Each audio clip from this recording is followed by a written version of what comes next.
Thank you, Gary Thorne, and we go from one Bay Area team to another. Welcome to Oakland, where the Yankees are batting in the top of the first inning. Chuck Knobloch has popped out to short. Derek Jeter has doubled down the left field line. And Paul O'Neill bats third against the 40-year-old veteran Tom Candiotti. And a fluttering knuckleball is fouled off to the right side. Yankees on a roll.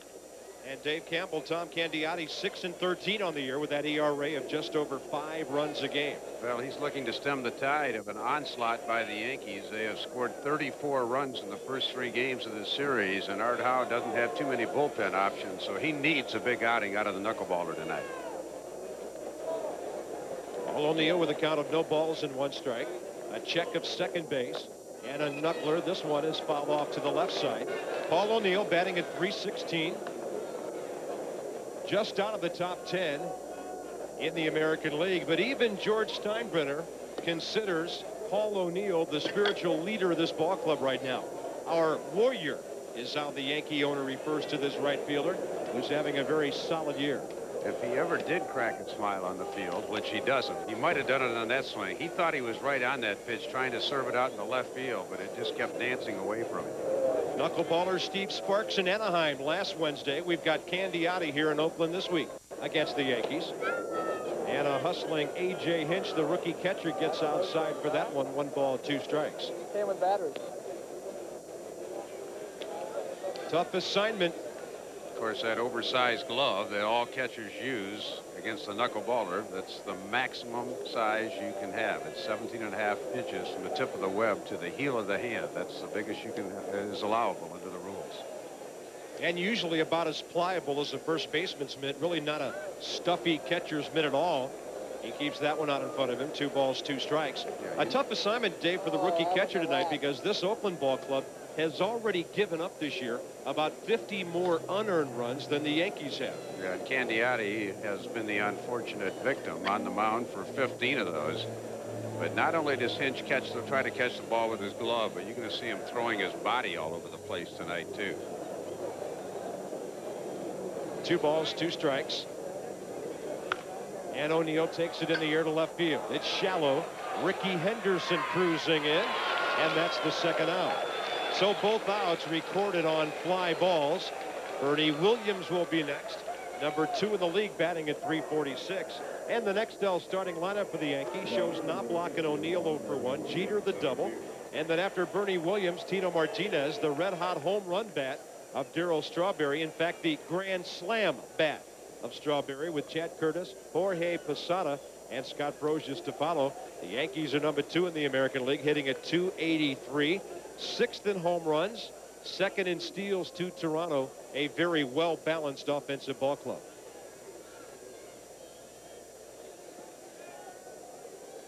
Strawberry has now reached the 20 home run plateau with his heroics here last night.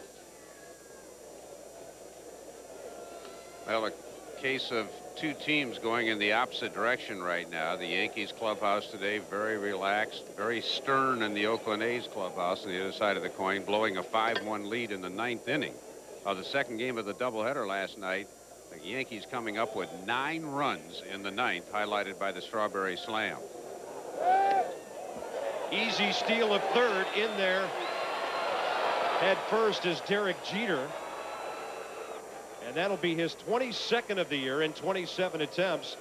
Obviously a tough enough assignment for A.J. Hinch just to catch the ball cleanly, much less throw anybody out. Yeah, you generally don't steal with 2 outs and a left-handed batter up, but Jeter had such a huge jump, he just kind of cruised into third. He slid head first, and because they watered the field before the game, he almost stopped before he got there. Otherwise, he would have had that very easily.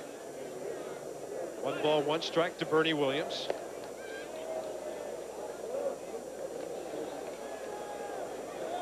Thing about stealing third, if they're going to give it to you with the fact of a wild pitch or a pass ball a lot more prevalent when a guy like Candiotti's pitching. That's why Jeter would do it if he had the opportunity. So now Hinch is really going to have to be goalie back there.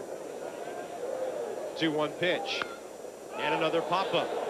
More room in foul territory in this ballpark than anywhere in baseball, and it's easy for Ed Sprague on that play. 3 pop flies, a double and a steal. Candiotti strands Jeter, and Irabu goes to work next for the Yanks. but he acknowledges that he went for a long jog today, trying to work out the bitter memories of last night's doubleheader loss. He's under a lot of fire out here. Some of the press almost seem to be campaigning for him to be dismissed. Many feel he will not make it to the end of the season. Art tells us, hey, at midseason, media decided we ought to win this division. Now they're disappointed. His team batting .259. The Nextel starting lineup with Henderson, Jason McDonald, and Ben Grieve.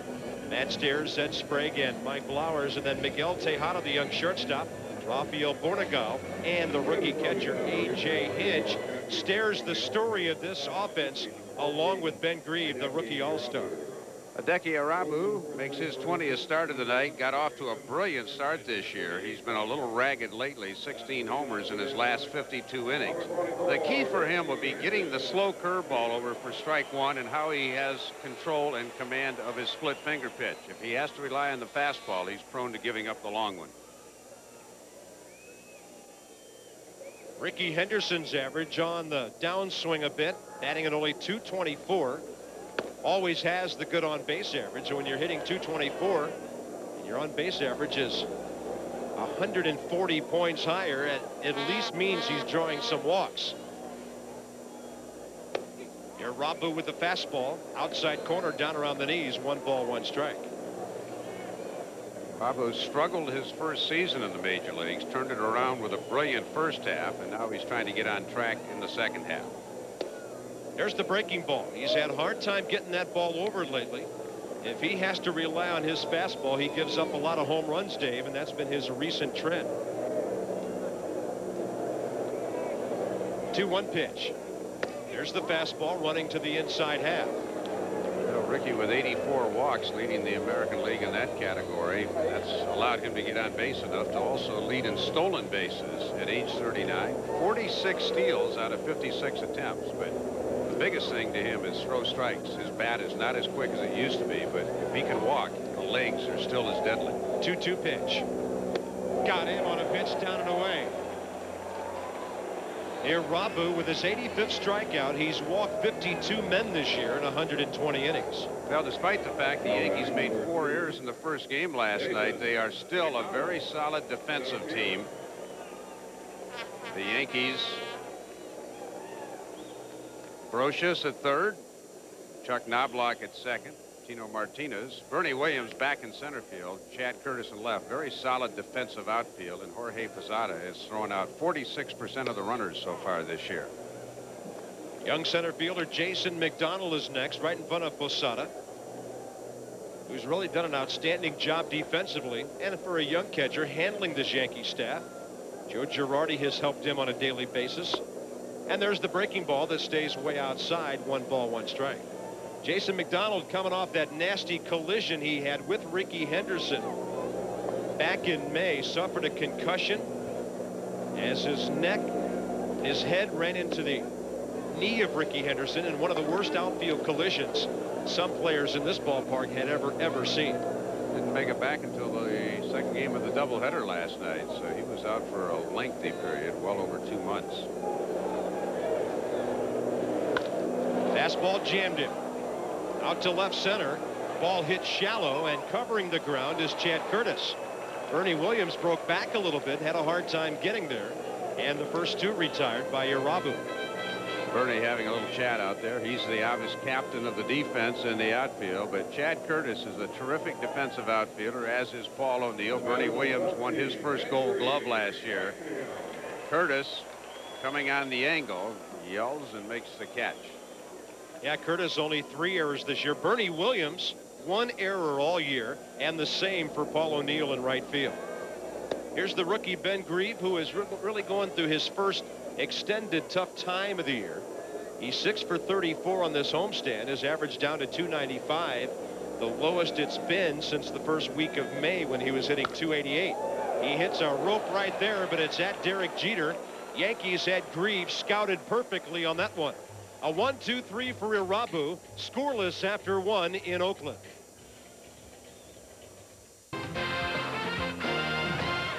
'72-degree evening in the East Bay.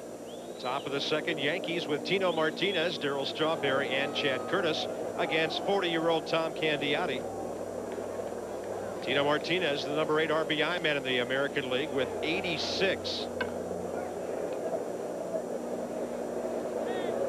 Doubleheader here yesterday. The Yankees devastated the Athletics, winning 10-4 and 10-5 in the first game of that double dip. Tino Martinez's 6-game hitting streak was snapped. And then about 6 hours later, Darryl Strawberry broke the hearts of the Athletics with a pinch hit grand slam in the 9th inning. Hot shot out to Bornagel. And that's how the top of the second gets underway. 2 pinch hit grand slams this year for Darryl Strawberry.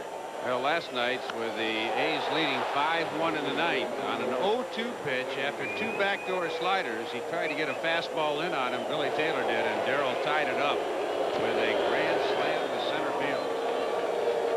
Thus becoming the Yankees' first man to 20 home runs.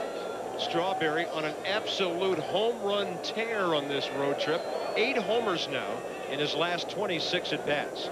Yankees, by the way, are 7-2 on this 9-day 10-game trip through Anaheim, Seattle, and finishing up here in Oakland. If I'm not mistaken, one of the fellows who has had 2 pinch grand slams in a season was his former manager, Davey Johnson. Darryl Strawberry. 7 runs a game for the Yankees on this trip. That's a full run per game over their season average. And Darryl Strawberry acknowledges he's having more fun at this stage of his career than he has in quite a number of years. Pops up the very slow knuckler. Foul ball. It's Sprague. 2 down. How do you get a reading on these knuckleballs when he throws it that slowly? Well, that was 62. He's throwing a couple of 65. It looks like he's throwing 160. You see the ball right there. Strawberry's thinking knuckleball, but it just seems to not get there. Watch. Darryl's going to start, go, and then all of a sudden, oops, the ball's not quite there yet. He releases with the one hand just about on contact. Chad Curtis is hot with the bat lately. Dave mentioned his outstanding defense in left field. He's good enough. He could play center field if the Yankees needed him to. He's 10 for his last 23. Well, he's done a brilliant job the last 2 years when Bernie Williams has missed extensive times in center field with hamstring and knee injuries.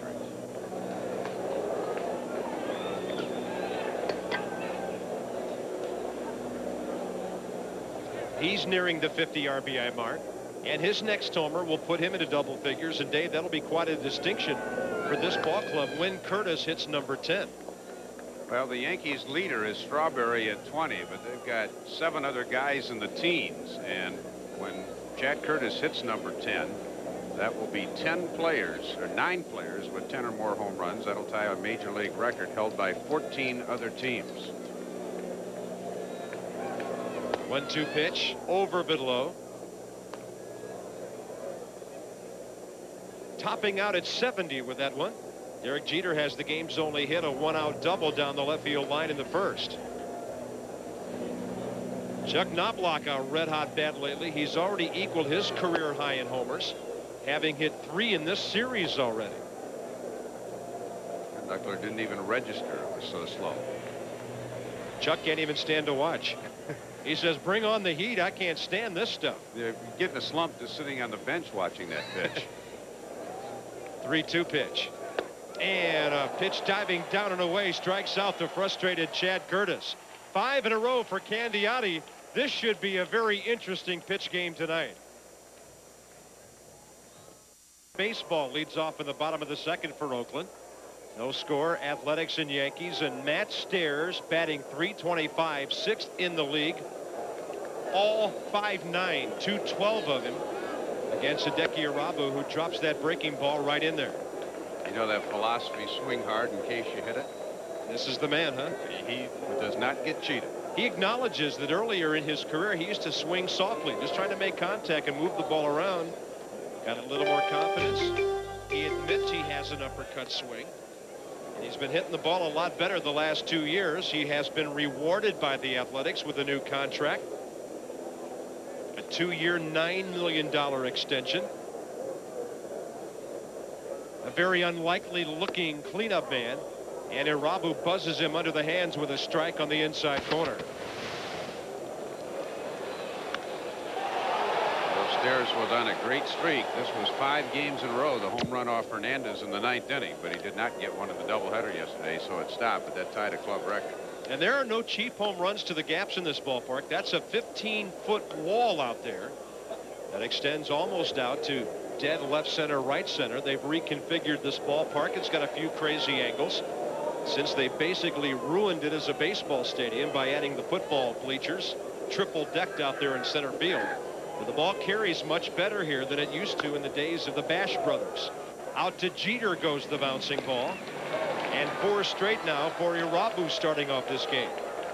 Hideki Irabu on a bit of a roll. He's won 4 of his last 5 starts. With only a July 25th loss against the White Sox in there. He's won at Tampa Bay, at Detroit, beating the Tigers at home. And then last weekend he was a 5-3 winner with 7 good innings at Seattle. We're not sure what that all says, but we know they're pulling for him. Here's Zed Sprague, off to a pretty good start since coming over from the Blue Jays. 3 for 11, 2 of those hits homers, and 3 RBIs in his first 4 ball games with Oakland. He's at third tonight with Mike Blowers at first base and Jason Giambi out after that collision at first base with Derek Jeter last night. When he was standing there facing the plate with that mustache and goatee, and the profile looked a little bit like Jay Buhner of Seattle. 19 homers this year for Ed, who was a little surprised by the deal. He had heard the Blue Jays were shopping him around a bit. He considers himself and Mike Blowers very similar players. Third baseman with power, both a bit erratic defensively. They've made 37 errors between them this year. Sprague 21, Blowers 16, and a big costly one here last night. In the air, short center. Back barely onto the outfield grass goes Jeter, 2 down. Well, Irabu got away with a pitch there. You could see Sprague's eyes light up, but he just didn't make solid contact. It was an off-speed pitch right up in the zone, but sometimes you get away with pitches. Now Blowers up. His numbers are down. Batting only .236. Good RBI total for a man with 8 home runs. One of the things Art Howe was lamenting about last night was the fact the Yankees made 4 errors in the first game and still won 10-4. The A's played flawlessly until the 9th, but the error by Blowers opened the door, and then Strawberry hit the slam, and then the Yankees added 5 more after that. Blowers, a former Yankee, 23 home runs in 95, his career high. The 8 this year, his highest total since then. 1 ball and 1 strike. Yankees have won 7 of 8 this year from Oakland. 4 out of 5 in this ballpark.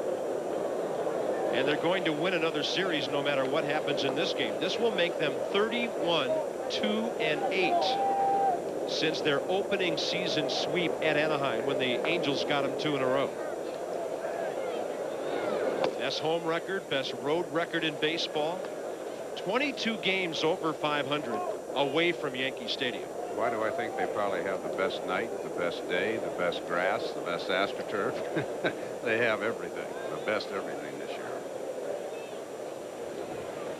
2 balls and 1 strike. Out of play to the right side. One publication today even called them the feel-good hit of the year, which is normally reserved for a Broadway show of note. That's the 2nd best record, tied with the 44 Cardinals after 108 games. Just a game behind those 1902 Pirates. Andy Pettitte scratched from a start yesterday because of some shoulder irritation. This team is loaded. Now, one of the amazing things about the Yankees, they could have 100 wins by Labor Day, even by the 1st of September, if they go 24-7 in August. And you know what? They have not lost more than 7 games in any month this year. Fastball on the corner, right on the black, and Blowers could not pull the trigger. Bookend strikeouts by Irabu. He's retired all 6 so far. No score, top of the 3rd, bottom of the order coming up for the Yankees. And coming up on ESPN Sunday Night Baseball, the big cat, Andres Galarraga, and his teammate, Chipper Jones leading the NL East first place Braves. They'll go out west to face Barry Bonds and the Giants. It could be an October playoff preview. Braves and Giants on ESPN Sunday Night Baseball. Our colleague Joe Morgan, one of the great Oakland natives, recognized for his outstanding baseball career, along with Curt Flood, Vada Pinson, Frank Robinson, Willie Stargell. They have had some unbelievable talent come out of this town and excel at the major league level, and it's nice that the A's decided to honor those guys, even though none of them played for Oakland, at least most of their career. Joe did put in some time here. Jorge Posada leads off. A.J. Hinch unable to corral that one. 1 ball, 1 strike. Top of the third, no score.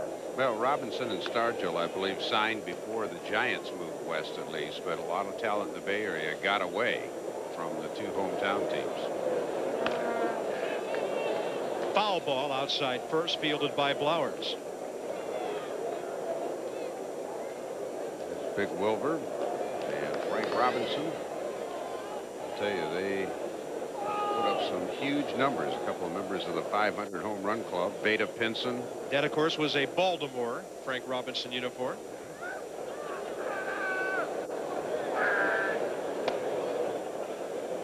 I mean, there's so many things about this Yankee story, Bob. I think the most interesting, the city of New York, ego and stardom are synonymous, and yet this club seems to have virtually no ego whatsoever, despite the fact they have guys that were stars with other teams in their career. If you can throw a changeup with a knuckleball, that was it. Candiotti goes sliding to make the play, and he's retired 6 in a row. Chris Myers of Up Close had a chance to talk to Joe Torre earlier tonight about this Yankee ball club. It's been an unbelievable season. This club comes out every day, and they get angry. They get angry when they lose, and it's something I don't tell them to do. It's something that they feel. We have the quiet clubhouse when we lose a ball game, and they go out there and become a lot more determined. And here we are in August, and this thing hasn't changed. Funny that many were screaming for Joe Torre's head when the Yankees just won one of their first 6 ball games, including that sweep out at Anaheim we talked about. He'll be on with Chris Thursday at 6 Eastern, Up Close with Joe Torre on ESPN. Well, it's amazing when you get another chance to manage. Joe Torre had some very interesting numbers prior to taking over the Yankees. His years with Atlanta, the Mets, and St. Louis, he was 109 games under 500. The last 3 years with the Yankees, 104 above. He's going to get even real soon. Only 5 men in Major League history, 2,000 games as a player and 2,000 as a manager. Joe Torre finally tasted that champagne for the first time 2 years ago, and he could be headed right back there. 2 balls and 1 strike to Scott Brosius, the former A. And that'll even things up 2-2. And from a historical standpoint, there was a Yankee manager who came in and won 7 world titles in 10 years.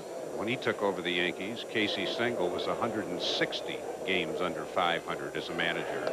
He got smart real fast. Yeah. You can do that when you have some talent. But I think Joe Torre has the right kind of personality for this ball club.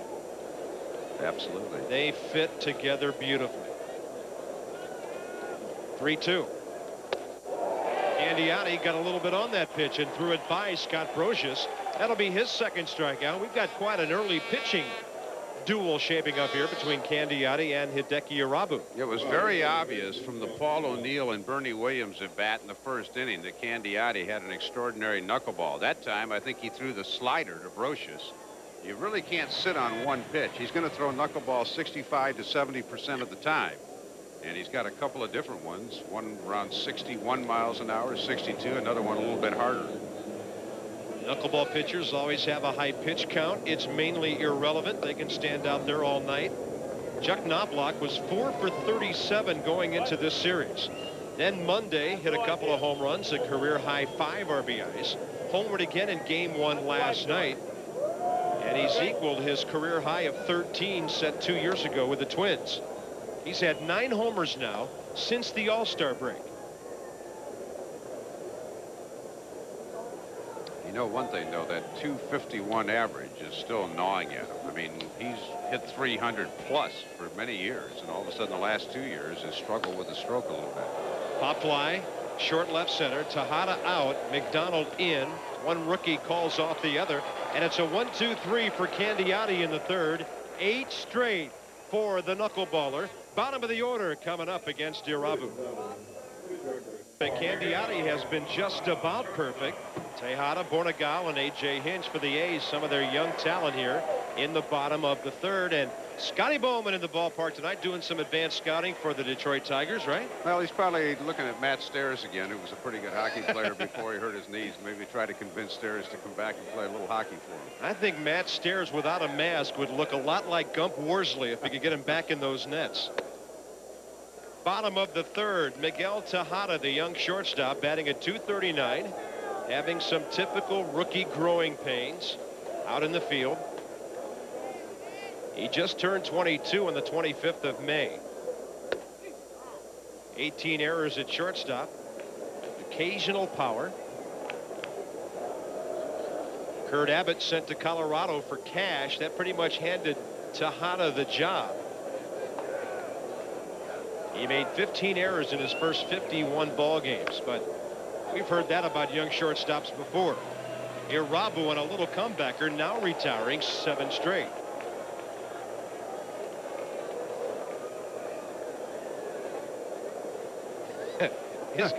He's proud of his Stanley Cup, isn't he? You bet. Well, we hope that Scotty's feeling well. Recent health problems. He's looking chipper out here on a beautiful night in Northern California. Color looks good in his face. I don't know, did he have the angioplasty, or he was going to have some work done? That's a great hockey man right there. He has won just about everywhere he's been. A great builder. Not the easiest guy to play for. But if you subscribe to what he's trying to do, you'll usually end up deep in the playoffs. It's one thing the Yankees are trying to do this year. If they won their 24th World Championship, that would tie Montreal for the most by any team in professional sports. The Canadians have won the Stanley Cup 24 times. Rafael Bornegal, the second baseman. Scott Spezio is just off the DL after he had cartilage torn in that left knee. Spezio still not to the point where he can play every day, so Bornegal, the man that Art Howe calls on to fill holes up the middle. Yeah, Spezio had to play both ends of the doubleheader last night and really had a lot of swelling in the knee today, so he gets the night off. Art Howe hoping for more time. There's Spezio out of the veteran Biff Roberts, but he's got a sprained left thumb and really is unable to help the ball club at all right now. It's really left Art short. His bullpen's a little bit worn out. What a devastating night here last night. If you win that second game, at least tonight you're playing for a split of the series, which is about as much as anybody could hope for against the Yankees the way things are going this year. Well, it got off to a horrible start on Monday. Mike Oakquist had to sit there and suck up 5 innings to give up 14 earned runs, and Art talked to Mike during the game, and Mike knew exactly what was going on. But with the doubleheader coming up and the fact they had played a couple of extra inning games against Cleveland, the bullpen needed some rest. And Oakquist had to sit there and absorb 14, and it was not a pleasant night. The media obviously got all over Art, but Joe Torre, among others, defended Howe in the decision. 16 hits and 14 runs. Bornegal on 2-2. Got a pitch up and a line drive caught by Knobloch. Irabu now faces A.J. Hinch, and he's about to go through the batting order for the first time without a base runner. Well, you talk about shortstops, and sometimes it takes a little while to get adjusted. Derek Jeter, his second or third year in pro ball, made 56 errors, and now he's one of the steadiest defensive shortstops around. So the maturing process, sometimes a little painful. Tejada, they would have preferred to keep in AAA all year this year, but they had to bring him up when Abbott was struggling. And of course the A's, some recent struggles, the 10-game losing streak after they had managed to sweep at Cleveland and actually build a little 4-game winning streak.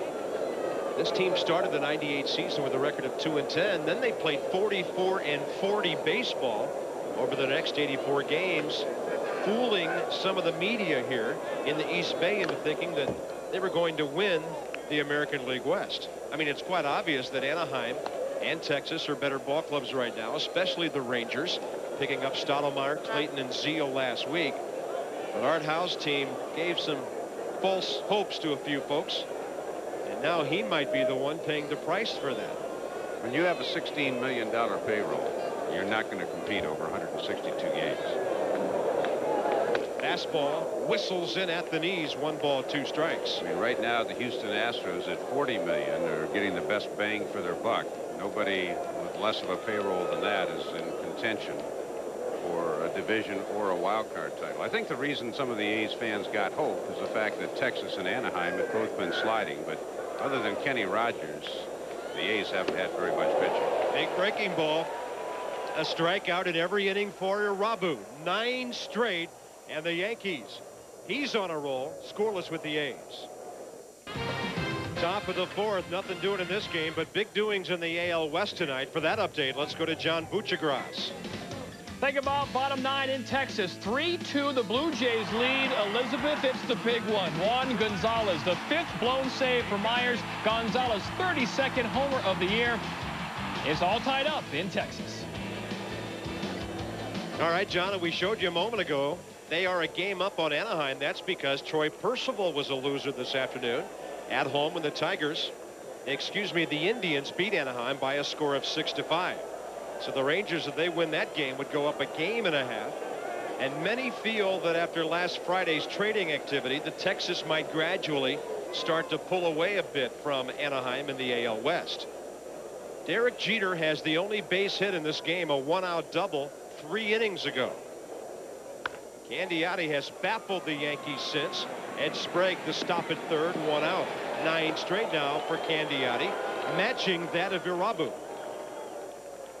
Well, ever since the Jeter double, we have seen a lot of dancing knuckleballs from Tom Candiotti. Paul O'Neill gave us the first indication with a couple of tough, feeble swings trying to take the ball to left field. And then Tino Martinez didn't have good swings, nor did Strawberry. He's really got a good knuckleball going tonight. O'Neill hitting around .315 this year. A career .317 hitter since he has become a Yankee. 300 or better in his 5 previous seasons. And of course, 4 years ago, the American League batting title at .359. Looks like a pretty good deal years later for Roberto Kelly back on November 3rd of '92. There's a big slow one. O'Neill, you couldn't fault a guy for hurting his back swinging at a pitch like that. Yeah, guys talk about not participating in the home run derby at the All-Star game because they're afraid they'll get hurt. I don't think they should have to hit against knuckleballs either. Paul just about screws himself in the ground. Some thought that knuckleballers can put you in a sustained slump, but that doesn't appear to be the Yankees' case, because you said they faced Sparks last Wednesday and they've been on a rampage on this road trip. And that was the night that El Duque got knocked around early, and the Angels were able to put 10 runs on the board and hammer the Yankees. One of only 2 New York losses on this road trip. Another super slow one, well hit to left, but Ricky is over there, and Henderson right on the edge of the track. Well, O'Neill tried a new track running up in the batter's box on that one. He couldn't wait any longer, so Paul just decided, I'm going to run up in the box. Got to look like Hal Morris of Kansas City here. Watch Paul. He's going to run up and try to drive the ball to left field. A pretty good plan. He just missed getting that one. So we may see a new hitting technique here. Well, I'm not going to repeat what he's saying, but not a bad idea, Paul, after that second strike. Bernie Williams fouled out his first time. It's jammed, and a bouncer out to second for Bornegal. And Candiotti is on a big-time roll. 11 straight for him. Irabu has been perfect. And we go a bit foolish in this one so far tonight. Paul O'Neill still standing out there trying to figure it out. Bottom of the 4th, Ricky Henderson leads off. Irabu mixing his pitches very well tonight.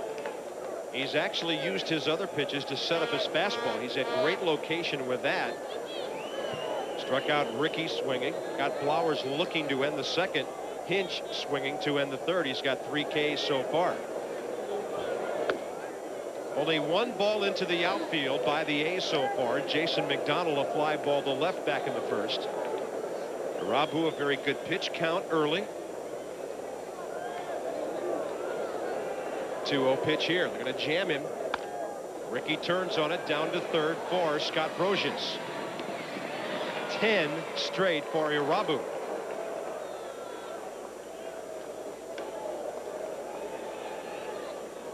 Well, O'Neill's still thinking out in right field of ways to try and hit Candiotti. Last time up, 1-1 pitch. O'Neill nearly broke his back, so he finally decided enough of that. I'm going to run up and try to hit this ball to left field. First base umpire Tim Sheeta, when O'Neill went out to right field, stopped him and gave him the traveling sign in basketball. Here's Jason McDonald. First pitch swinging, easy for Martinez. Was it Mike Messina last night or Monday that went 7 2/3? Irabu is at 3 2/3, but you can't be perfect unless you start out that way early. Trying to pitch his 4th consecutive perfect inning. Ben Grieve, who's the one man that's hit the ball hard against him, stands in the way. Grieve hit a hot line drive to start, actually to end the first inning, and it was right at Derek Jeter. We do know one thing in baseball history: there's been 14 perfect games, but never by 2 guys in the same team in the same year. He's got a strike on the inside corner. Of course, David Wells with that gem earlier this year against the Minnesota Twins. Ben Grieve, an all-star, and the first A's rookie all-star. In fact, they had 2 of them back in the mid-'80s. 86, Jose Canseco. A year later, the other Bash brother, Mark McGwire, made the midseason game as a rookie. 2 balls and 1 strike. A couple of young players really started to struggle a little bit after the All-Star game, Grieve and Darren Erstad, and sometimes you don't get that break, that 3-day break that other players do. The All-Star game is really a whirlwind. You don't get any rest there at all, and it seems to have affected some guys in the second half of the year. 2 balls, 2 strikes. Albert Bell, I know, wasn't happy going, but that 3-day rest certainly seemed to pay off for him as he hit 16 home runs in July. And another one today. Irabu has not given up a base runner yet. He goes full on Grieve. Matt Stairs, the DH, on deck. Bottom of the 4th inning as the Yankees play their final game on this road trip before flying all night to go home. They've got the Royals coming in this weekend. 3-2 pitch. Grieve had a good hack and a pitch up. Well, Irabu just played a little country hardball right there. Just threw him his best fastball, and Grieve had a great swing at it. Yeah, big news. You saw that on our screen there. Cecil Fielder designated for assignment today by the Angels. It's going to be real interesting to watch them try to keep up with Texas.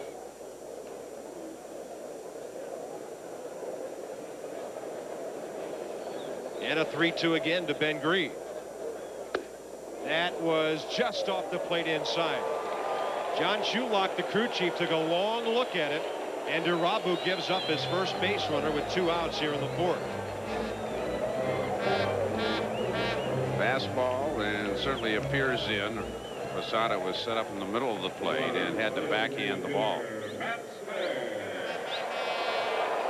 That'll give Matt Stairs a chance with the man on base. He bounced out to short first time up. He had a 5-game home run streak snapped yesterday. First A to do that since Dave Kingman. And he was trying to make it a 2-0 ball game on a pitch down and in.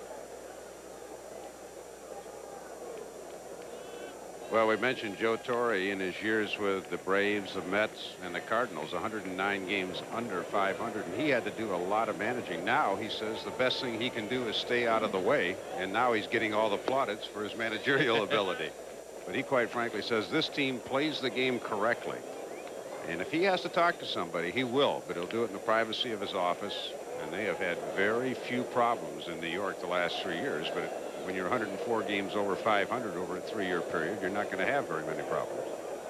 1 ball, 1 strike. Stairs a bouncer. Well, last week we talked about the meeting that Torrey had with Chuck Knobloch early in June. Knobloch was having all kinds of throwing problems, was putting pressure on himself.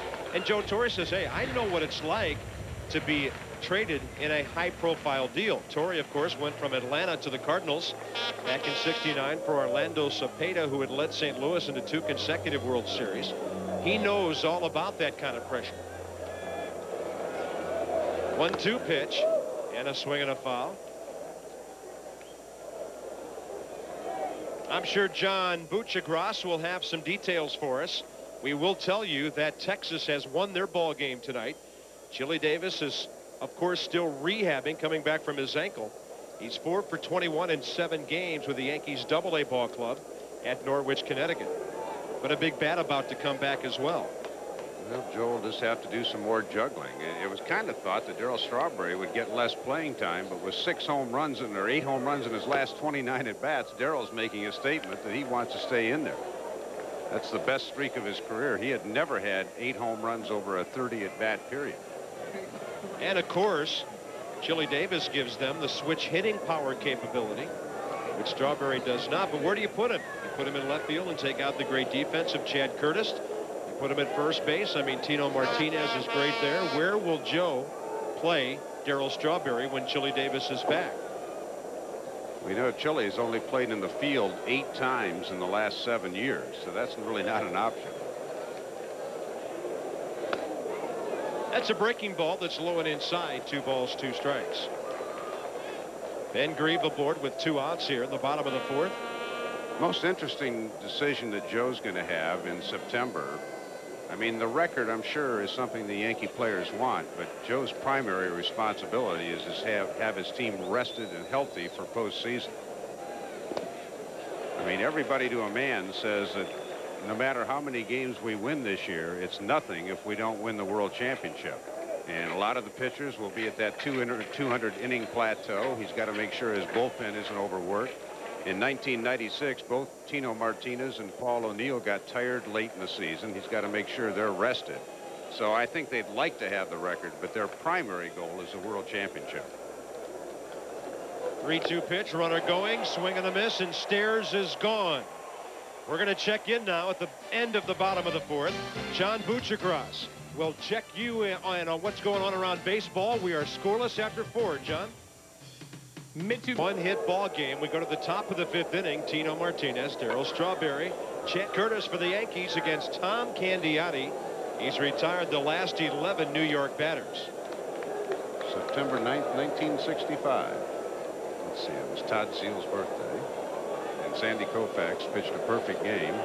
And Bob Henley of the Cubs gave up 1 hit. And the Dodgers won 1-0. We've got 1 hit in this game. That's the only reason I brought it up. It has been a while, hasn't it? Yeah. Well, it's the only time in Major League history 1 hit in the game. Tino Martinez bounced out to second base his first time up. A 2-0 count from Candiotti, who's worked ahead most of the night. Takes a little bit off and misses down low.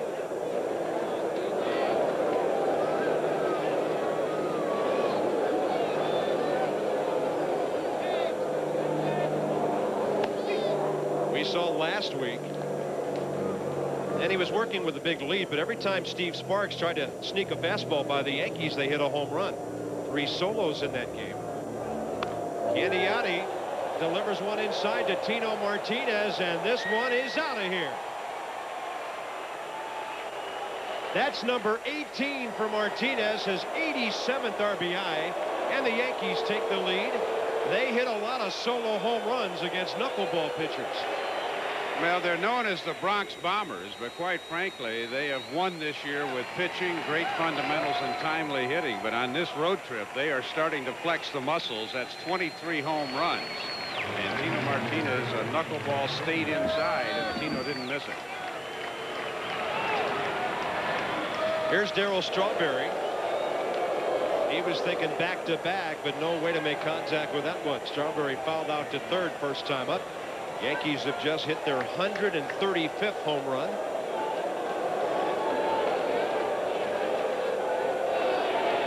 And Martinez or O'Neill will be the next at 20. That's 18 for Tino. Paul O'Neill has 17. A while back, the Yankees were 11th in the American League in homers. They've moved up to 6th with this recent barrage. Strawberry stays back on that one and flies it out to center. Jason McDonald for the first out here in the top of the 5th inning. Now we'll take a look at the pitch from Candiotti. It is a knuckleball, and watch the location. He's been getting that thing down and away. This one was moving down and in and didn't get much movement, and that's right in Tino's wheelhouse. He didn't get all of it, but he certainly got enough of it.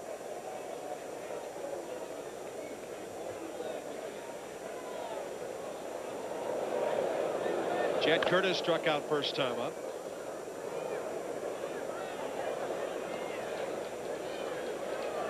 Yankees trying to close out this road trip with a record of 8-2. They would win their 4th straight and sweep the Athletics.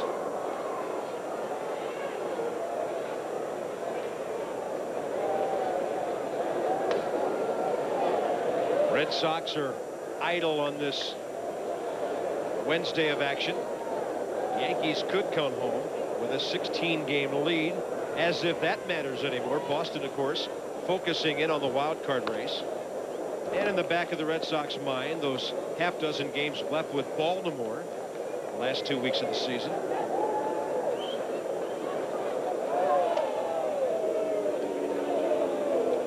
Tino Martinez, 87 RBIs now. That ties him with Boston's Nomar Garciaparra. That's a knuckler that catches the inside corner. Chad Curtis didn't know what to do. That thing changed directions on him a time or two, and he gave up on it. And that's strikeout number 3 for Tom Candiotti.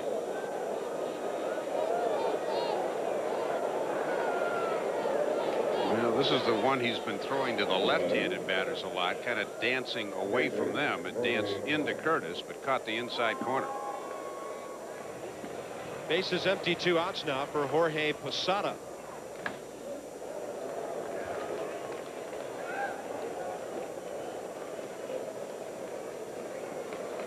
Outstanding young defensive catcher. As Dave mentioned, he's thrown out 45% of would-be base stealers. And offensively, he's holding his own, batting in the 270 range. His next homer will be 14. His next RBI will put him at 40.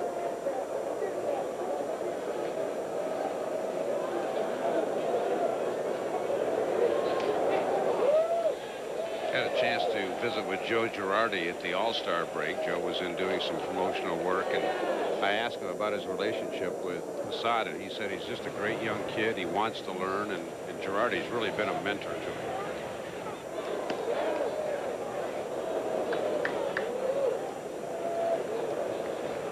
Posada will be 27 years of age 12 days from now. So he's been around professional baseball for a while. Evidently well ready by the time he got his chance in the big leagues.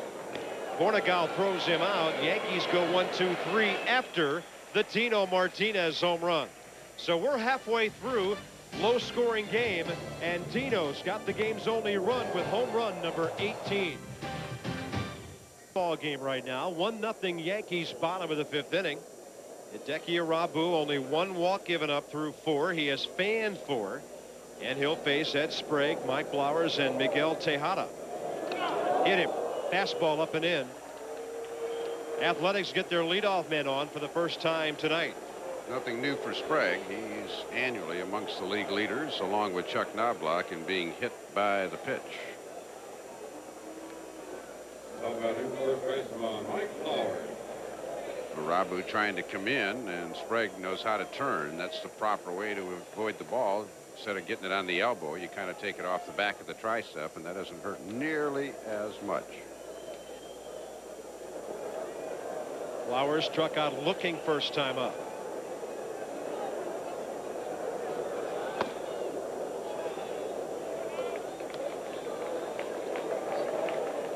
It's the 12th time that Sprague's been nailed this year.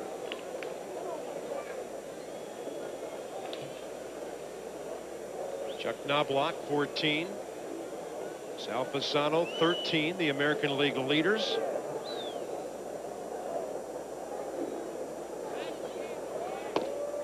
And Irabu misses upstairs with a couple of fastballs. Posada says, hey, get over the top of that thing. We mentioned early in the telecast, Dave giving you the scouting report on Irabu, that he's been missing with his breaking ball a lot, serving up home run balls with the fastball recently. But tonight he's gotten ahead with his other pitches and used the fastball to get people out. Yeah, he's spotted his fastball very well tonight. When he's had to throw a strike, he not only is throwing the fastball for a strike, but hit a good edge. And he misses with 3 in a row right there. 2 up and in, 1 down and away. 2 of the last 3 A's have reached base. Grieve a 2-out walk in the 4th. Sprague hit by the first pitch of the bottom of the 5th as Mel Stottlemyre checks things out. Another Stottlemyre won his Texas debut last night. Fastball, he walked him on 4. 2 on, nobody out. Miguel Tejada coming up, then Bornegal and A.J. Hinch. And we've got Mark Malone coming up. For the most comprehensive coverage of NFL news from both on and off the field, it's NFL Tonight on The Deuce. He'll be joined by analyst Sean Salisbury and Mike Golick, with special appearances by Anthony Munoz and Merrill Hodge. It'll be weekends at 7:30 Eastern on ESPN2. Weeknights at 7:30 Eastern on The Deuce.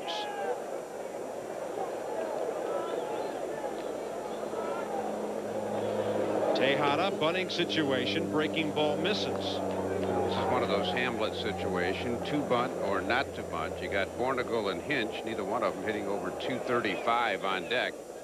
Tejada's the guy with some pop. Let's see if maybe Art Howe changes up after the 1 ball, no strike. Maybe anticipating fastball for the youngster. He might let him go here.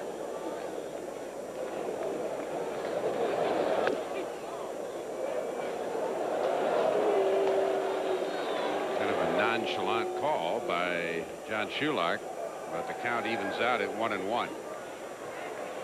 Yeah, it looked like a fastball up and away, and suddenly Shulak moved out with the right hand.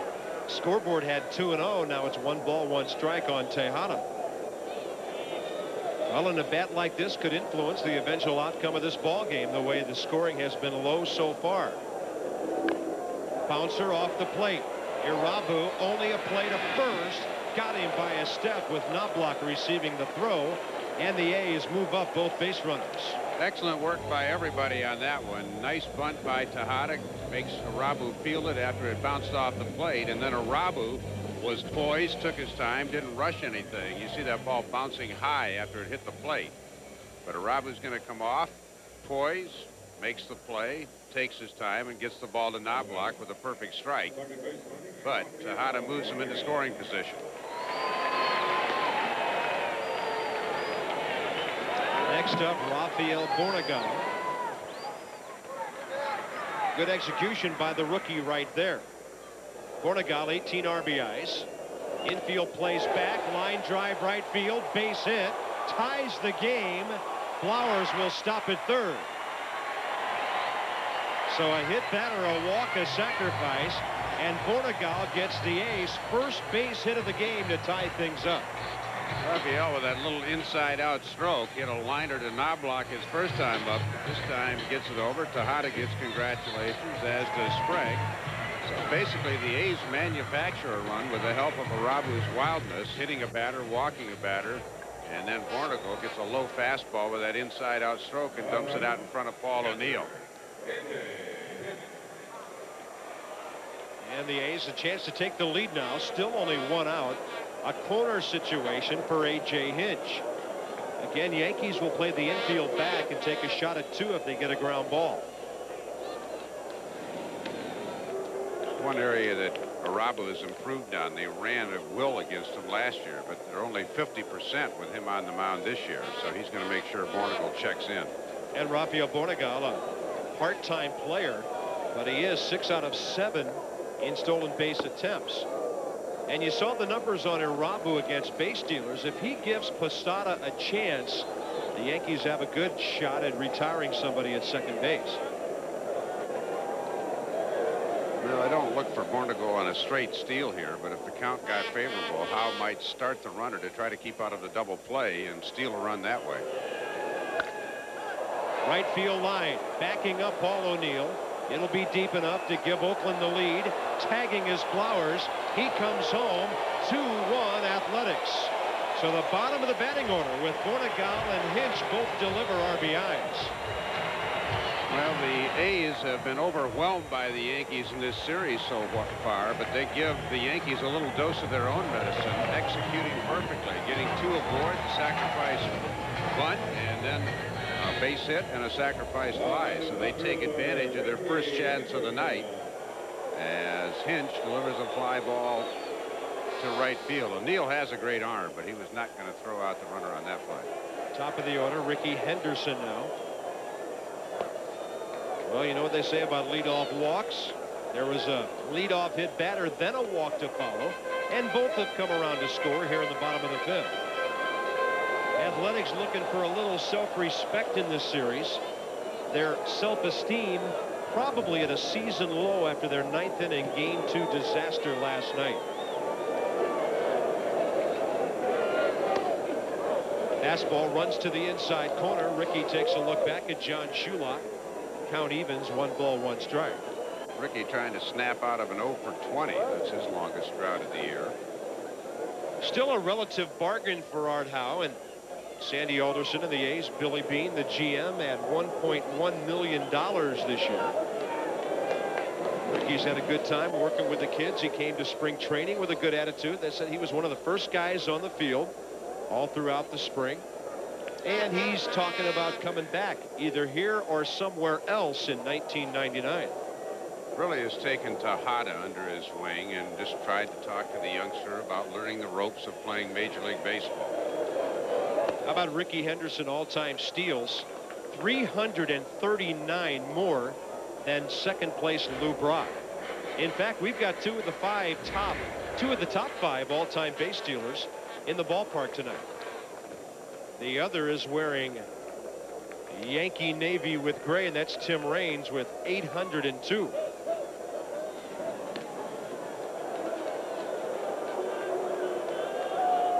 Lou Brock at 938, Henderson at 1,277. About the percentage thing they showed in the notes too, that's 36% more than Brock had.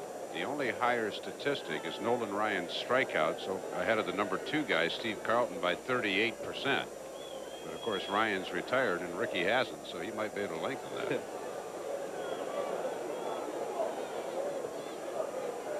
Two balls, 1 strike.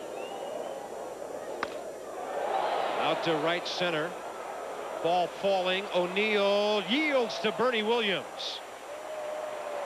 So a hit, batter, and a walk. Both men score. A key sacrifice by Tejada. 2-1 Oakland. Baseball, there's your line score. All the scoring in the 5th inning. Only 2 base hits for the Yankees. And Scott Brocious leads off. Knobloch and Jeter to follow against Tom Candiotti. Now working with a lead for the first time, and a very deliberate strike 1 call by John Shulock. Umpires will tell you they cannot give up too early on the knuckleball either. That one low and away. 1 ball, 1 strike. You mentioned Stottlemyre moving on to Texas. 45 players at least changed uniforms, although some of them were certainly minor leaguers. But I thought it kind of ironic that the 4 teams that appear to be virtual locks for postseason did not make 1 move. Yankees, Cleveland, San Diego, Atlanta. They had made some moves a few weeks before. Cleveland altering their bullpen somewhat, but at the deadline, not one of those 4 teams made a move. And near the right field line, long run for Grieve. Gets there with a sliding catch. Well, we talk about guys trying to prove a point. Last night, Art Howe took Ben Grieve out for defense with a 5-1 lead. I think he's trying to make a statement to his manager, hey, I can play a little D too. And Brocious denied the hit with a nice sliding catch by Ben. Grieve does not have brilliant speed. He's had some troubles in right, but he can swing the lumber, and he makes a nice running catch there to help Candiotti out. He was born the year his dad was having his best season as a major league hitter. Tom Grieve, who broke in with the Washington Senators before he and they moved on to Texas. Chuck Knobloch, a pop-up to short, a fly ball to center. Joe Torre's been emphasizing to Knobloch lately, hey, how about more line drives and less fly balls? Well, that request sort of goes out the window on a night like tonight. It's just hard enough to make contact with a knuckleball. Tough enough to hit the ball, much less sitting out there trying to get over the top of it. Right now, Knobloch is well below his lowest Minnesota batting average ever, which was .277 5 years ago. His highest was .341 during the 1996 season, when he also had that previous career high of 13 home runs. Well, Minnesota getting some good prospects for Knobloch, plus Todd Walker is leading the American League in hitting, the guy that replaced him.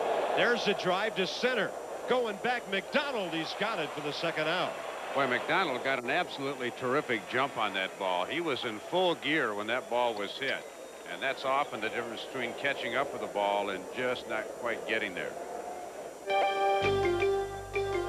a look. You're going to see McDonald in full flight going back on this one. And he's got it in his sights and makes it rather routinely. Art Howe will tell you, sometimes the rookie center fielder gets a little out of control out there. But he showed a great instinct that time. Bases empty, 2 outs. Derek Jeter, the batter. Knobloch 0 for 3 with 3 balls in the air.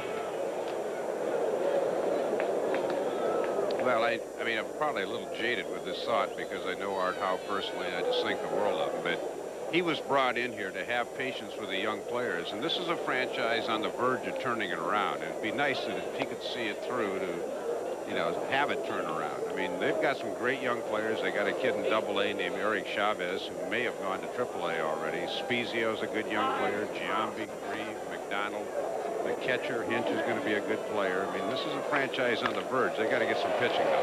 Line drive. Miguel Tejada grabs it, and a 1-2-3-6 with help of good defense for Candiotti.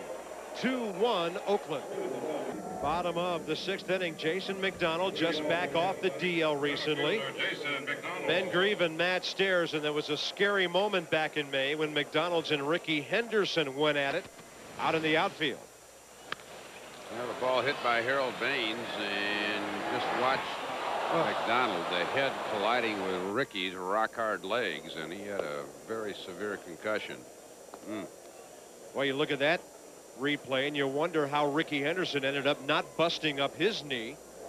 Well, the fact that Ricky was airborne and not planted was the key for him, but his legs are so strong, and McDonald took the front of that in the side of the head. They say McDonald was out for 3 or 4 minutes before he regained consciousness after that play.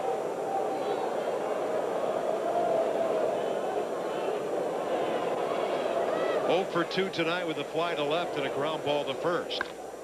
And a fly ball to deep left center. Bernie Williams cruising back with plenty of room and time.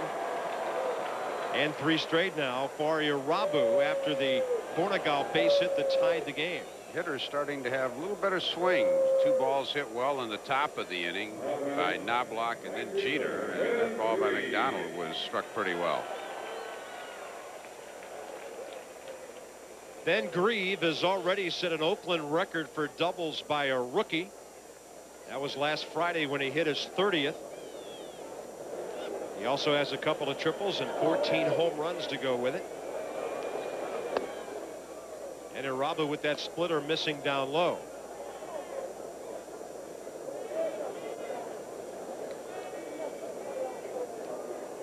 Fred Lynn holds the American League record for doubles by a rookie with 47. A high towering drive, deep right center, and Williams back out there about 390 feet away. 2 down. A couple of balls hit pretty well there, and this guy's hit some pretty well. Let's do a little side-by-side. A couple of characters in baseball. John Kruk. There's a high ball hitter right there as he turned on that one. And Matt Stairs, like Kruk, not going to get cheated at the plate. Matty gets the full extension. A couple of fun-loving guys that just absolutely love this game.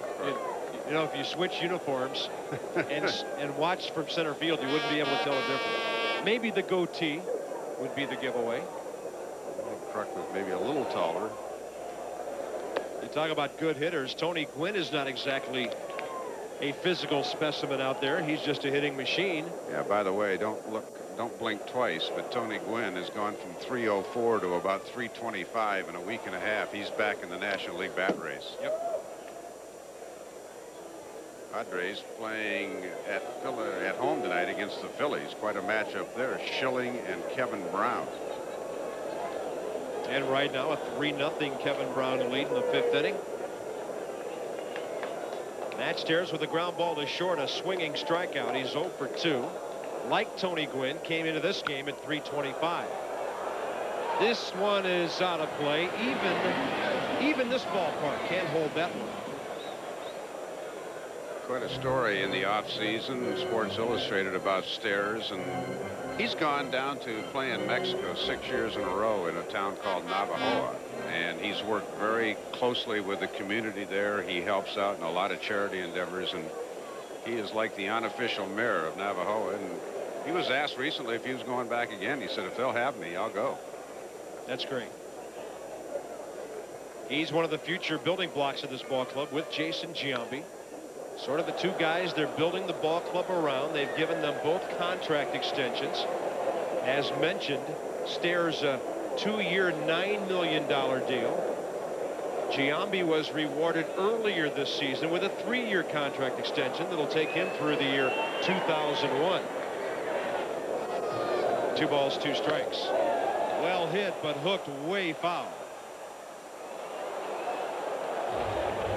Stairs started his career with the Expos, and he went to Japan, and then he was with the Red Sox. But he's really a guy that's been a late bloomer. He was always considered a good hitter, but he has really found a home in Oakland. 2 balls, 2 strikes. Irabu to the plate with a fastball. Narrowly missed, ringing him up on the inside corner. Hideki Irabu without a strikeout since he fanned Stairs, ending the 4th inning. A hit batter and a walk hurt him in the 5th, giving up 2 runs.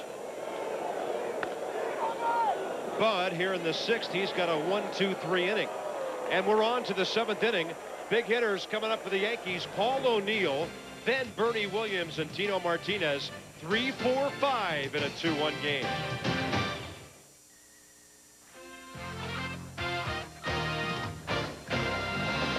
ESPN Wednesday Night Baseball is brought to you by Kinko's, the new way to office.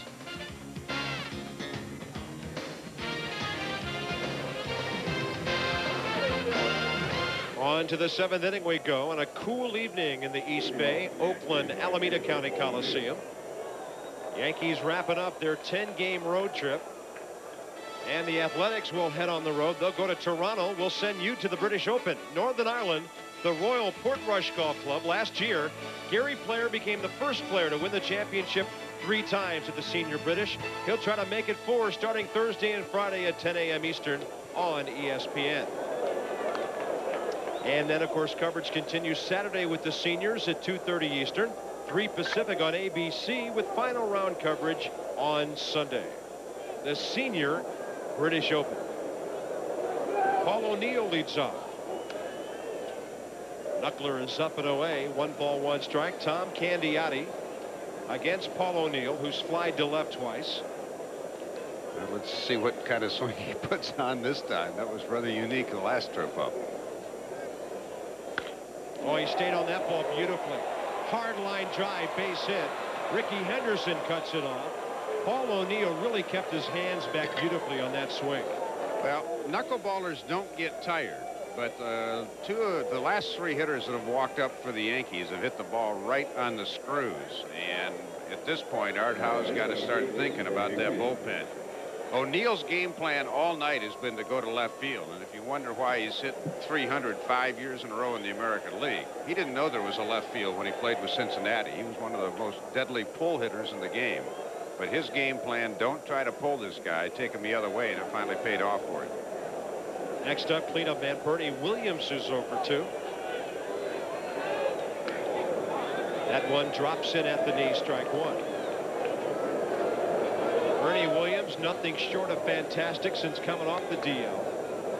25 for his last 76, right around 330. Yankees were without him for 5 weeks as he sprained his right knee. He was hitting .353 at the time of his injury. Yeah, a recent poll in this week's Baseball Weekly has the handicap by a straw poll writers about the MVP. Only one Yankee shows in the top 10, and it's Bernie Williams 10th.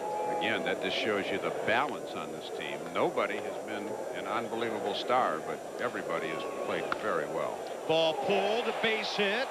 Flowers couldn't get it. Paul O'Neill over to third base with nobody out. Well, that will go as a base hit, but that's quite frankly a play that should have been made, and instead of a double play. This has been the story of the A's year. Not only the errors they make, but the plays they don't make. Flowers reached down for this ball, thought he had it, and it went right under his glove. He's right there. He thought he had it, and it goes right under. So instead of a 3-6-3 double play, Paul O'Neill running to third base. The Yankees in business here. And the home run hitter, Tino Martinez, coming up now.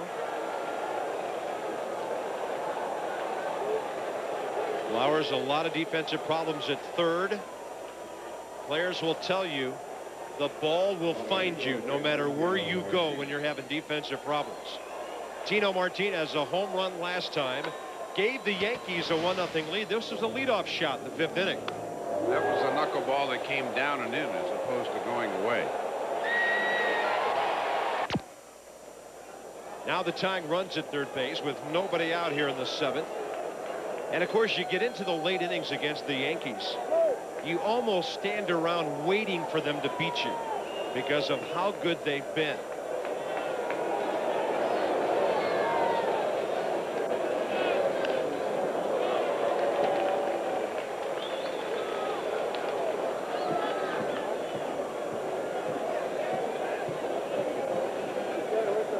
On deck hitter Darryl Strawberry as the Yankees load up the left-handed firepower here in the 7th inning.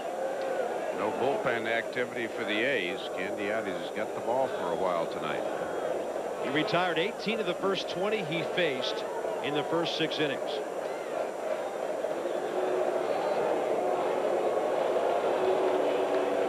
At one point 11 straight before Tino homered leading off the 5th.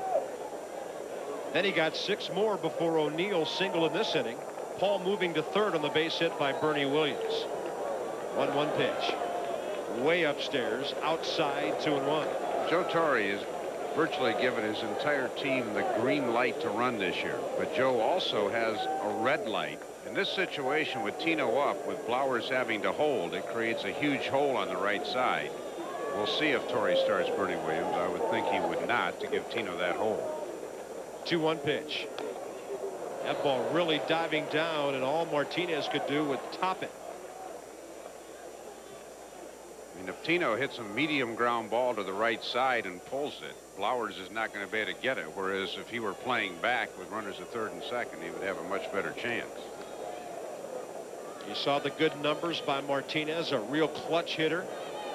Flowers holding Bernie Williams. And a 2-2 pitch instead, a little calling card over to first. You know, Tino just one of 5 Yankees hitting well over 300 with men in scoring position. They've outscored their opponents this year by 227 runs. It's a rather amazing number. 2 balls, 2 strikes. Got him on a swinging knuckleball. His first strikeout since the 5th. And his 4th of the ball game. Now the double play could get him out of the inning. Darryl Strawberry stepping in. Remember, the knuckleball that Tino hit for the home run was a knuckleball breaking down and in. This one broke down and away, and he's really had great success when he's had that ball going away from the left-handed batters. Darryl Strawberry has been a clutch hitter lately for the Yankees, especially on this road trip. As Dave told you, their home run numbers have skyrocketed on the West Coast here. Darryl 0 for 2 tonight with a foul out to third and a fly ball to center. I think Candiotti's digging the fingernails in a little deeper right now. He knows this is probably the ball game right here. Got a huge strikeout with Tino, but he's far from out of the woods. And if he gets out of this inning, there's a chance he doesn't face these guys anymore tonight. First and third, 1 out, a 2-1 Oakland lead, top 7. That's the hardest knuckleball he's probably thrown all night. Way outside, 1 ball, 1 strike. Yeah, that cracked the radar gun at 70 right there. Billy Taylor victimized last night. He gave up 2 homers. Tim Worrell gave 1 up in that fateful 9th inning.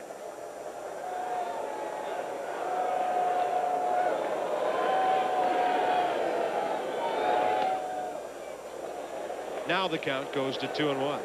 On deck is Chad Curtis, who has struck out 2 times.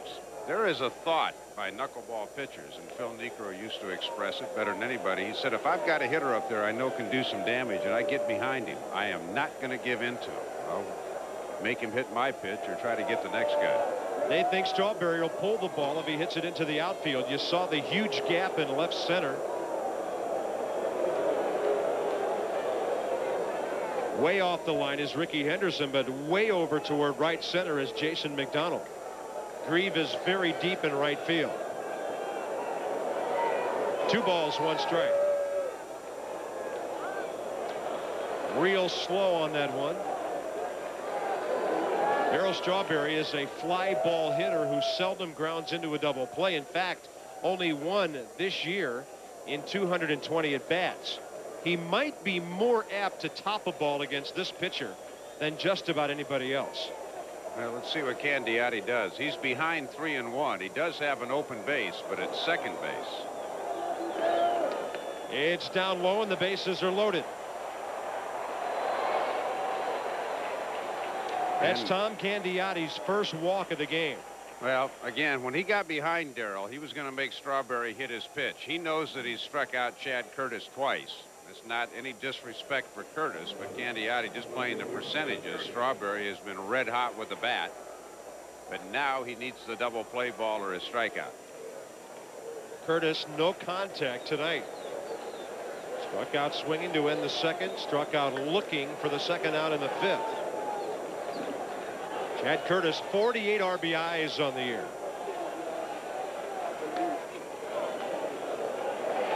And again, John Shulock very deliberate with the strike 1 call. Curtis keeps looking for the ball out where he can get his arms extended, and Candiotti's been tying him up inside with a knuckle.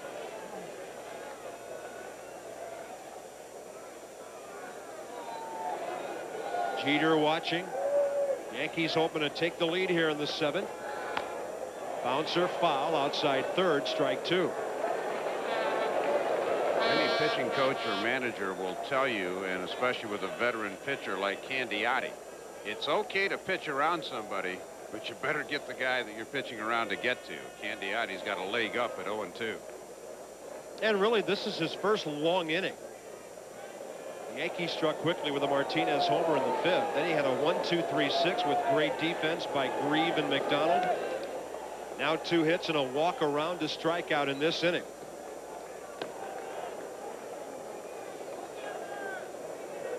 Hideki Irabu hoping to get off the hook here. He's got some work left to do in this game. 0-2 pitch. Fly ball, center field. McDonald coming in with momentum. Runner does not tag. 2 down. Paul O'Neill took a good look and knew that ball was not deep enough.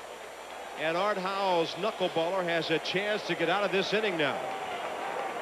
Well, Willie Randolph, borrowing a cue from Don Zimmer, is a riverboat gambler, but the odds on that one were about 10%, and you can't send a guy. If it's a 50-50 shot in that situation, you might send him, but because McDonald was so close, really Randolph had absolutely no chance. McDonald's coming in. He's got all the momentum coming forward. He's probably only about 230 feet from home plate. You can't send anybody there. And really all he has to do is make sure he throws the ball straight and keeps it down. Now 2 outs. Posada the batter. He's hit a couple of ground balls tonight.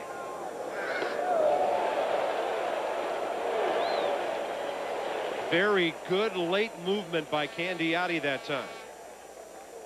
Jorge thought he was right on that pitch. Candiotti, 40 years old, calling on every bit of experience he's ever had in his career to try to get out of this first and third nobody out situation. Now with the bases loaded and 2 out.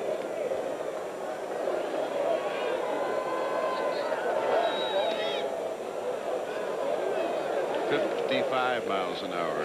That was a changeup. He's been between about 52 and I think we saw one at 72. And then a couple of times he threw a slider to Brocious to strike him out. So you just can't sit on one speed on the knuckleball on Candiotti.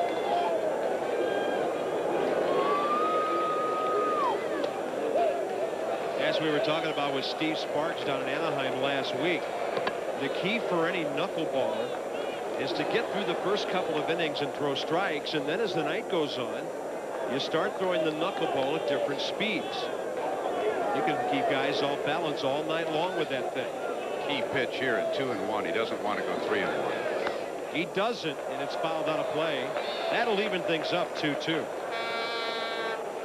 At 3-1 with no place to put him, then you've really got a decision what you're going to throw. Paul O'Neill led off with a base hit, moved to third on a base hit by Bernie Williams. Williams to second on a 1-out walk to Darryl Strawberry. Tino Martinez strikeout, a Chad Curtis fly ball. Candiotti trying to get out of this jam. Posada flies to center, and he will be out of the jam if the rookie makes the catch. Yankees strand 3. They've left 4 tonight. 7th inning stretch time. A.J. Hinch, the rookie. Tom Candiotti, the 40-year-old veteran, teaming up nicely. Well, Tom Candiotti earning his money tonight. First and third, nobody out in the top half of the 7th inning. But gets 2 outs, and then with the bases loaded, you can see the reaction from Candiotti. That was before McDonald caught it. And that A's dugout alive. They have been buried by the Yankees the last 3 games, but they have a chance to win one here. That's the emotion of a 40-year-old pitcher pitching for a ball club 13 games under 500. Ed Sprague first pitch swinging, bottom of the 7th. Bernie Williams the catch, about 375 feet away. 6 straight now for Irabu as he tries to keep it close. 3rd time through the batting order, our in-game box with the Athletics. And as you can see, the RBIs have come from the bottom of the order. Rafael Bornegau, a 1-out single in the 5th, followed by an A.J. Hinch sacrifice fly.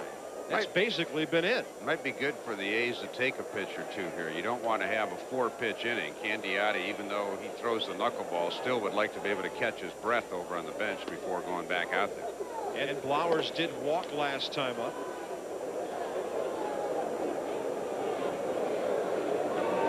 He's actually walked 32 times this year. Has never been the most selective hitter. He walked 17 times before the All-Star break, and lately 15 more. So he's been taking a few more pitches. No balls and 2 strikes though as Irabu works ahead.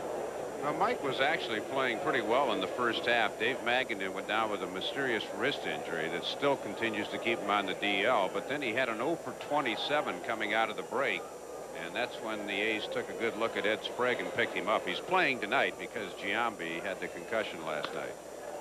Flowers with a fly ball to right field. Angling over is Chuck Knobloch, calling everybody off for the 2nd out.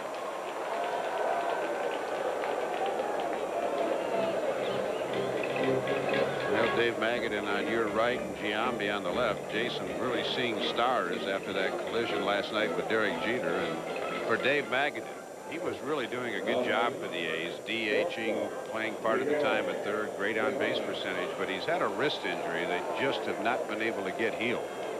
Yeah, Magadan had played in 35 ball games early for the A's. More starts at that point than he had had the entire 1997 season. Here's Miguel Tejada, the rookie shortstop. He's 0 for 1. His sacrifice bunt, really one of the key plays of the ball game, moving up Sprague and Blowers in the 5th. They both came around to score. Fastball low and fouled out of play. Hideki Irabu now trying to retire his 8th consecutive batter. It's been a night of streaks for each pitcher.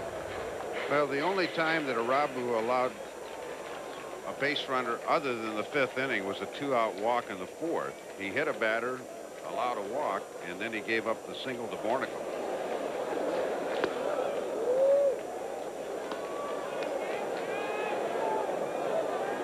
He retired the first 11 men he faced, lost it control-wise in the 5th with a hit batter and a walk. And the A's only have 1 hit in the game tonight, but Irabu is losing 2-1. Yeah, the Yankees are ahead 5-2 at this point. We're talking about what a great game he's pitching. Irabu into the ball game with a 10-4 record, a 2-year record now of 15-8. 3-1 pitch, fastball right in there. And almost right in here. Thought I was going to have to get the vaunted hands out here and save your life. We're in a pretty high position here. It's tough for them to get one up here. Not as high as those football seats out in center field, though. This is a totally different looking ballpark than it used to be. And a 3-2 pitch with 2 outs. Pretty good location in the outside corner. Strikeout number 5 for Irabu. A 1-2-3-7. 2-1 Oakland still. The 8th inning in Oakland, an inning along with the 9th that's been very bad to the A's lately. So Dave, what about some of the strategies they play in these ball games to try to at least get a win here and there? Well, I was a little surprised that Art Howe was playing to tie the game or possibly grab a lead against the vaunted Yankee offense, but it's paid off. The good bunt by Tejada. Bornicle got the A's only hit, and then the sacrifice fly. If Candiotti can hang on, maybe the writers who have been crucifying Art Howe will say, hey, Skipper, nice move having the bunt. That's the key game. The key game play for the Oakland Athletics right now. We go to the top of the 8th inning. Tom Candiotti, 1 run on 4 hits, 1 walk, 4 Ks so far. And Scott Brocious, the former Oakland player, leads off for the Yankees. Then Knobloch and Jeter to follow. The last 6 outs of this ball game will take us through the heart of the Yankee batting order again. Who's got the call near the mound? It's Tejada, the shortstop. 1 out. Well, the youngster took charge, and that's a good sign. You've got a veteran Sprague, but Tejada said, it's at me. I've got a better angle on it. Let me grab it. So Candiotti gets another pop out, and he needs 5 outs to go. And you have a feeling that that Oakland bullpen is going to stay seated throughout. Candiotti certainly not tiring on a cool evening, and a knuckleball pitcher. The ball still seems to be dancing, and that bullpen has been hammered pretty much lately. So I think Candiotti's got it for the rest. Chuck Knobloch as the Yankees go back to the top of the batting order. Knobloch 0 for 3 tonight. Hit the ball hard last time.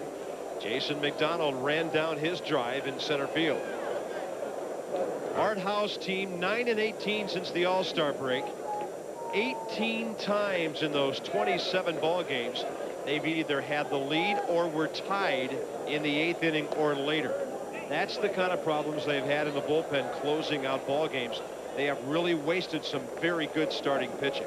Well, again, with Candiotti and especially Kenny Rogers this year, they have upgraded their starting pitching. Last year, their starters only had a total of 29 wins. They have surpassed that easily this year. They also only had 2 complete games last year.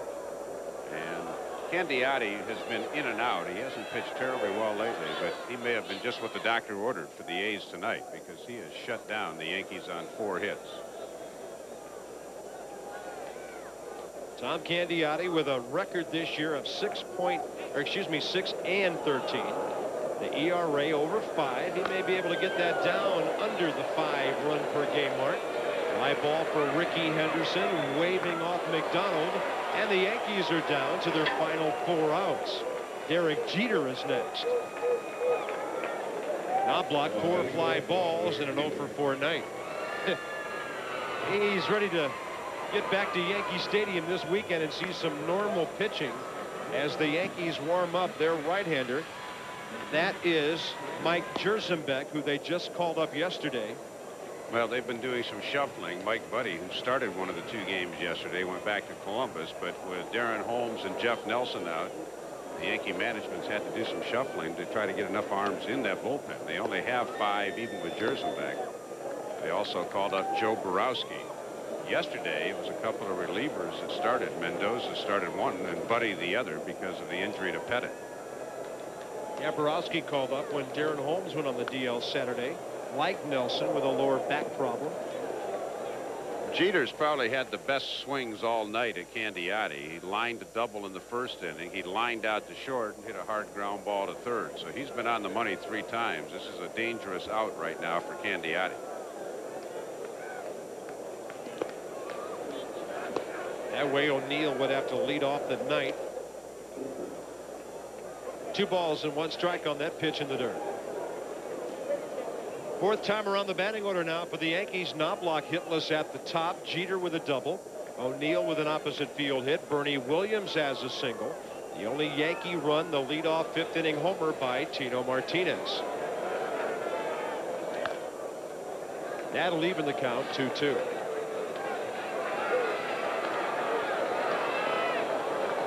Tino Martinez, homer number 18, RBI number 87 3 innings ago. Well, to this point, 2 key innings. The A's defense came up big in the 6th, and then in the 7th, Candiotti got out of that 1st and 3rd mess.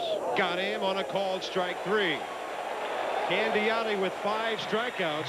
He's gone the distance 66 times in his career. He may be headed there again tonight. The pitching of Tom Candiotti, the pitching of Hideki Irabu, the story of this ball game tonight.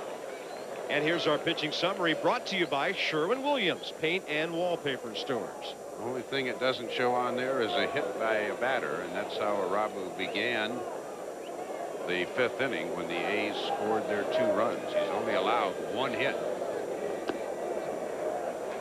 Rafael Bornegal, the 1 hit back in the 5th with 2 on 1 out, scored 1 run. A.J. Hinch, sac fly, scored the other. That's been the extent of the Oakland offense tonight.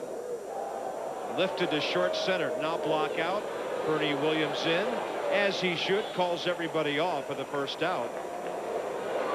And Irabu now 9 in a row. Tonight's copyrighted telecast presented by the authority of the Office of the Commissioner of Baseball and may not be reproduced or transmitted in any form. And the accounts and descriptions of this game may not be disseminated without expressed written consent.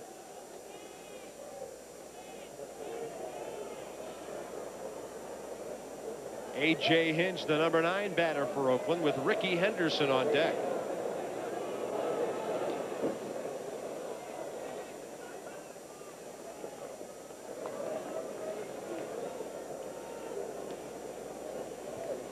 Hinch, the difference in the ball game right now, that sacrifice fly to right field back in the 5th. Did a nice job of hitting on that play. Got a fastball low and away and just lifted the ball without trying to pull it.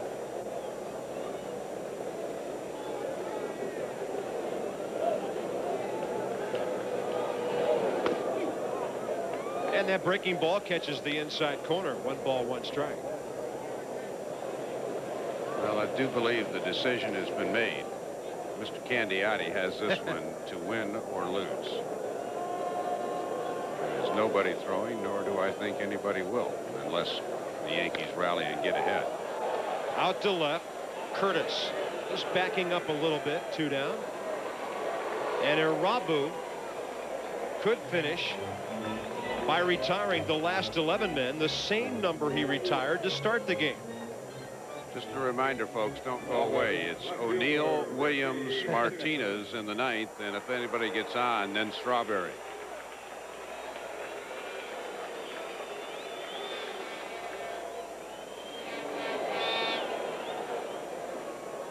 Ricky Henderson 0 for 3. Trying to battle his way out of a slump.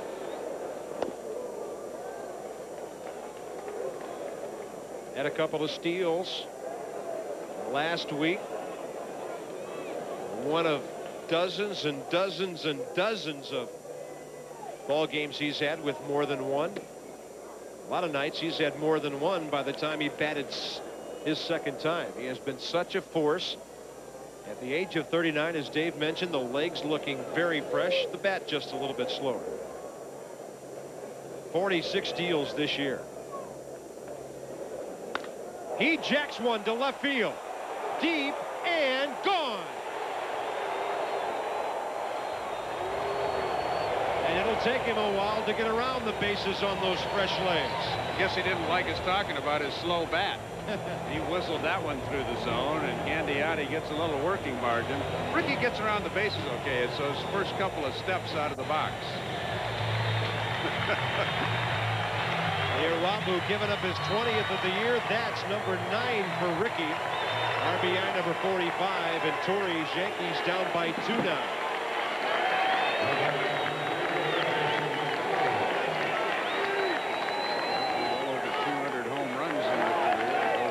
Stolen bases. It was an instant one. He knew it. Next up, Jason McDonald, 3-1 Oakland.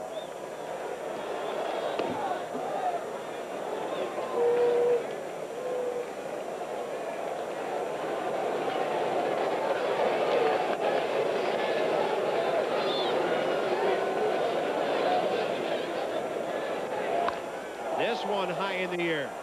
Right field. It took O'Neill a while to pick it up, and he's under it. That'll send us to the 9th. Ricky Henderson gives Candiotti a little room as Irabu gives up a homer. Big hitters coming up for the Yankees. O'Neill, Williams, and Martinez. Ricky knew it, and it's 3-1 Oakland into the 9th. Night Baseball is brought to you by Nextel. You've never used a phone like this before. Call 1-800-NEXTEL-9.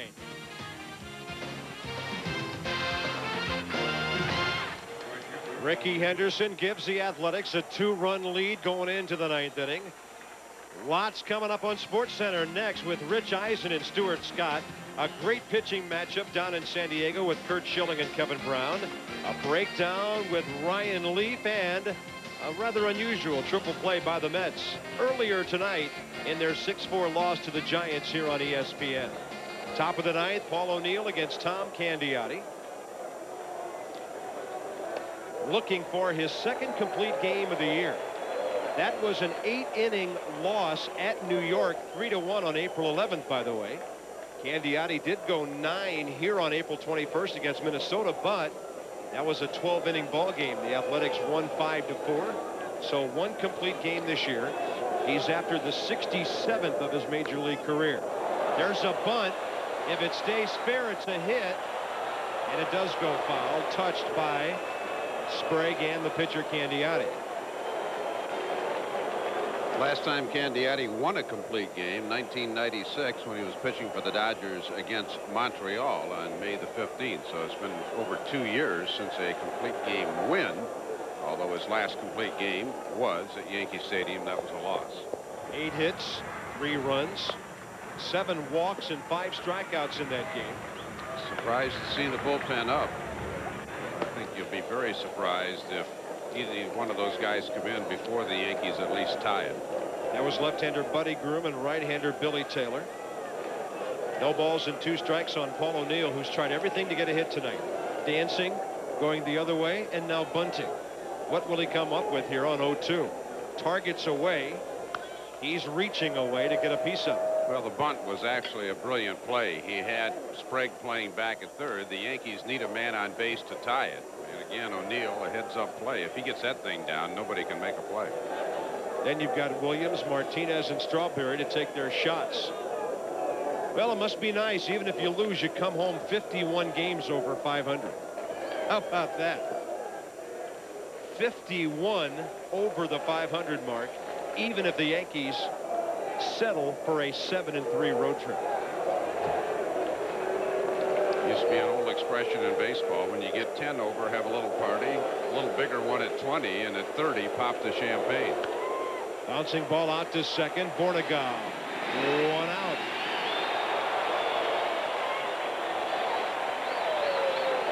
We've got a dandy for you Sunday night on ESPN. The Braves are coming west to take on the Giants. Possible postseason matchup you could be looking at there. Gary Bonds and company. Chipper Jones swinging a good bat. Andres Galarraga slumping a little bit lately, but the big cat can break out at any time. Great Atlanta pitching against a good San Francisco lineup with the addition of Ellis Burks. Bernie Williams 1 for 3 tonight. Yankees have had only 4 hits.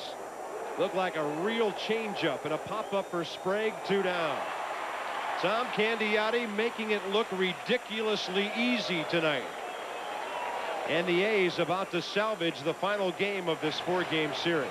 Well, there were 2 critical points in this ball game. One is when Art Howe elected to sacrifice, try to play for a tie or an early lead, which was successful. And then Candiotti, 1st and 3rd in the 7th inning with nobody out. Tino Martinez, Strawberry, and Curtis due up, and then Posada.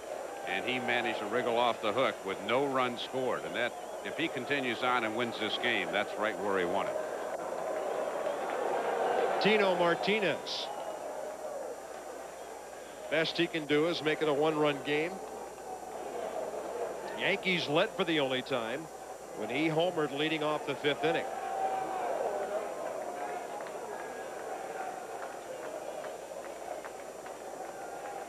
Ball loose out in the bullpen in left field, so that delays proceedings. Speaking of that part of the ballpark, Ricky Henderson, home run in the 9th inning, in the 8th rather, for a little 9th inning breathing room anyway. Ricky does some housekeeping here. Tom Candiotti trying to win his 7th ball game of the year.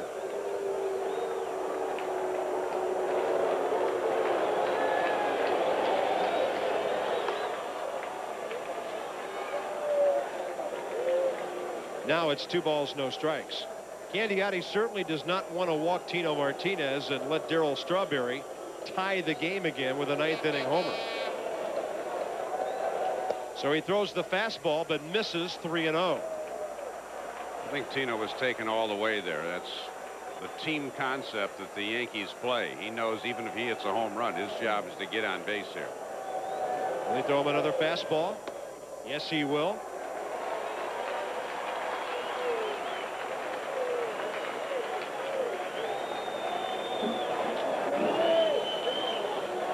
Three-1 from Candiotti to Martinez. Missed down low, and Strawberry for the 2nd straight night will be the tying run with 2 outs in the 9th. Last night the Yankees needed 4 when he walked in.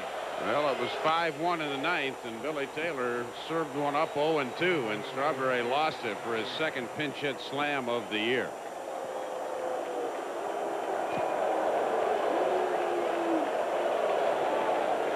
I don't think Billy Taylor's going to get a shot at revenge here.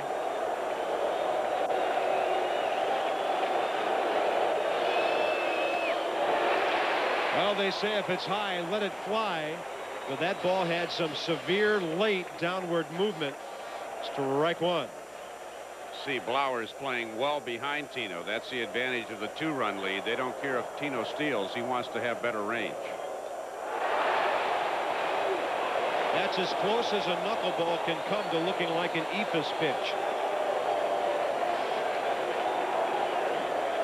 Now for the first time tonight, Oakland 1 strike away from a win.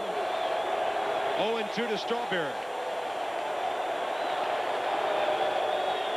Ball hits the shin guard of Hinch. Stays close enough. No advancement by Tino Martinez. Well, when Candiotti gets an 0-2 count, he throws the super flutter ball, and that one Hinch could not handle.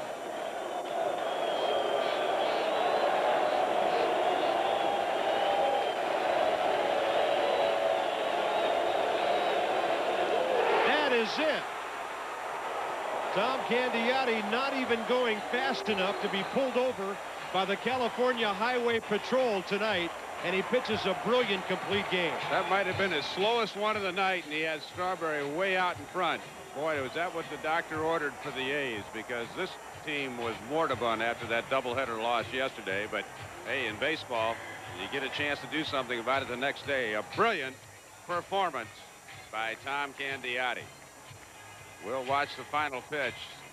That one had more hang time than a Ray Guy punt. And they saw plenty of those over the years in this ballpark. Candiotti, 1 run on 4 hits, 2 walks, 6 strikeouts, the 67th complete game of his major league career. Irabu was great tonight, but the guy who faced Torrey's team a little bit better. Sports Center coming up next.